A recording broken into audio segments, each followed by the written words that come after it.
Hey guys, what's up and welcome to a brand new video. Today we're going to go over how to use all of the new awesome blocks that we are getting in 1.17.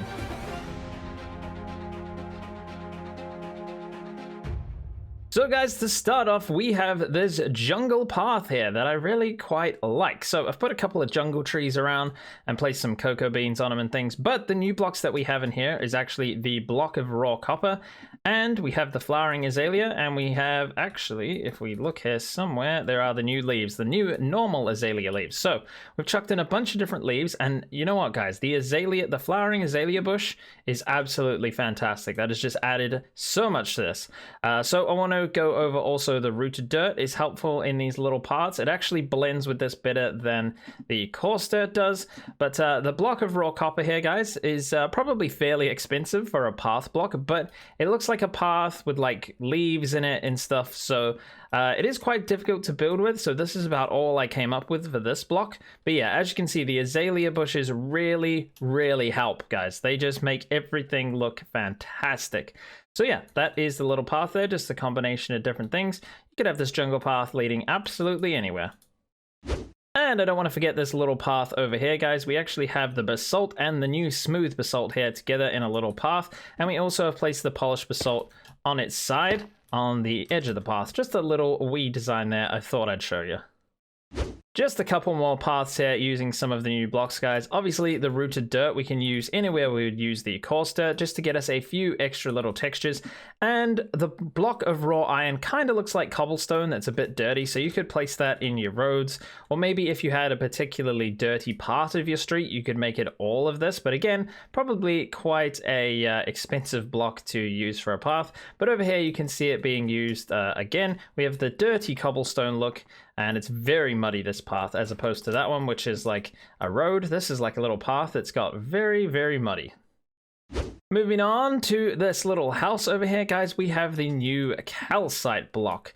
And that goes really well with diorite, not polished diorite. It doesn't seem to work very well with the polished diorite, actually. But you can use this on houses and buildings. It goes nicely with all the stone blocks. And I've also placed a few bits of tuff in the chimney here, just to show you that it does go. It's a little bit troublesome, but if you just have a few pieces, it does look quite good. So we have that house here. You can use the main block of your house to be calcite, a nice white block here. And then also, guys, we've got some of the new deep slate things on the roof here. I have the deep slate tiles outlining the roof. And then for the main part of the roof, we have gone for deep slate bricks and stairs there. So that is all looking pretty cool on that little house there. Hey guys, just quickly gonna butt in here and say, if you're enjoying the video, please nip down below the video and hit that like button for me. It would really help out the channel. Thank you so much. So guys, a few more uses for the calcite here. You can use it as an outlining block on your houses. So I've made this stick out a little bit by using the wall trick now that we can get flat walls. And you can see that it sticks out the house a little bit. You could use this with full brick as well. If you wanted to make your house a little bit flatter on the front. So the calcite down here, guys, goes well with a block of quartz, not the smooth quartz. It doesn't go as well, I don't think, but it's nice for a floor design or anything like that. It also does really well for outlining these kind of like posh looking white pebble paths that you can put in with the diorite. So you have the diorite in the middle, and then you can outline it with a few bushes and things as well. So this would go well in like a mansion garden or something where they have nice like white pebble paths and just a little smooth outline on the side there with the calcite. So yeah, I think that's a really cool block. And on the roof, guys, I've just gone for this again, just to show you that this is a really nice roof block. It's really good. So moving on to a few cave blocks here, guys. As you can see, we can use all these new fantastic cave blocks to just make really nice caves. You can also put an axolotl in the pond if you want. There was one there, but I'm guessing he suffocated somehow. He was in there, guys, I promise. And if you want some nice atmosphere, we just add in the spore blossoms here, and that gives you all these like little particles and things, and just makes the caves feel more alive. So I've got two of them here. The particles go for miles. They're like even itching into my little beehive place here. And so we have a few lighting options in a cave as well. We have the glow berries, and you also have the glow lichen, which adds a little bit of light. Then you want the drip leaves, and you want to put normal vines and rooted dirt and all sorts all sorts of stuff around your cave. Make sure you don't forget the little azalea trees. I haven't put any flowering ones in here, but I just went for the normal ones, but I think that's nice. And then you have the moss blocks mixed in with grass and mossy carpets and things like that, and it all comes together nicely. So this is another block I really struggled with. These raw blocks I think are going to be quite difficult to use, and again they are quite hard to come by. They will be very expensive. So I've just made this sort of beehive thing here. I think it goes well with all the honeycomb blocks, the honey blocks, and also the gold ore actually kind of sprinkled around. Looks kind of cool. So this is just like a crazy honey beehive. I've got little beehives in here. I've also put some of the new candles in here just to light it up. Looking nice, and we got some bees flying around. Looks pretty fantastic to me. So guys, I've made a really terrible house here just to show you that the copper roofs actually work out quite well. You can get all the different types of the oxidized copper here, place them in, and yeah, it looks really, really cool. So it looks like it's oxidized over time. You could also do this naturally by placing down full-on copper stairs and watching them oxidize over time, and then coming up here and waxing some of them. But eventually they would all turn to these if you did not wax them. But yeah, just as a roof, looking pretty cool. So guys, calcite goes well with the with all the prismarine blocks. We have some prismarine here mixed in with the copper, so the copper goes really nicely with all these prismarine blocks. As you can see, we place the prismarine in here randomly on this little like throne thing where you walk up the stairs to the throne, and we have this little walkway over here with the calcite on the bottom, which I think is a really nice block to go with all the dark prismarine and things like that. And yeah, we just have this little walk through here, which I've actually missed out some blocks. Look at me go. Let's fix that up right now. How did I miss that? Nobody knows. But anyways, as you can see, you can make like little tunnels. And if this was underwater in like a guardian temple that you've cleared out or something, I think this could go really, really well. And yeah, there's lots more you can do with the copper. So if you have the actual normal, just full-on copper blocks, they look really industrial. So this is like an underground vault maybe.